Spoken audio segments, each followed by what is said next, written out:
कोल्हापूर महानगरपालिकेच्या आरोग्य घनकचरा व्यवस्थापन विभागामार्फत दरवर्षीप्रमाणे याही वर्षी मान्सूनपूर्व नालेसफाई व चॅनल सफाई मोहिमेला सुरुवात करण्यात आली आहे.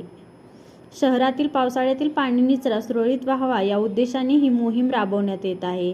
दिनांक 20 मार्च 2026 पासून महापालिकेच्या स्वमालकीच्या पोकलॅन मशीनद्वारे नालेसफाईच्या कामास प्रारंभ करण्यात आला आहे.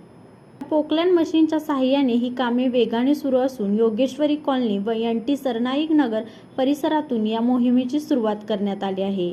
यासोबतच मनुष्यबळाच्या माध्यमातून चॅनल सफाईचे कामही हाती घेण्यात आले असून यासाठी 40 कर्मचाऱ्याची स्वतंत्र टीम कार्यरत आहे. प्रभाग क्रमांक 2 व प्रभाग क्रमांक 20 येथून या कामाची सुरुवात करण्यात आली आहे. महानगरपालिकेच्या नियोजनानुसार JCPद्वारे साफ करण्यात येणाऱ्या नाल्यांची संख्या 236 असून मनुष्यबळाद्वारे साफ होणाऱ्या चॅनलची संख्या 476 आहे. तसेच शहरातील 5 मोठ्या नाल्यांचीही विशेष सफाई केली जाणार आहे.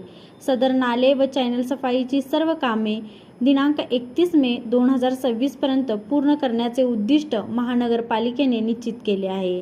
नागरिकांनी सहकार्य करावे असे आवाहन महापालिकेच्या वतीने करण्यात आले आहे. न्यूज मराठी 24 कोल्हापूर. हे आहे गोकुळचं श्रीखंड. अगदी जिभेवर रेंगाळणार. जिभेवरच नाही तर मनावरही रेंगाळणार गोकुळ श्रीखंड, मनावर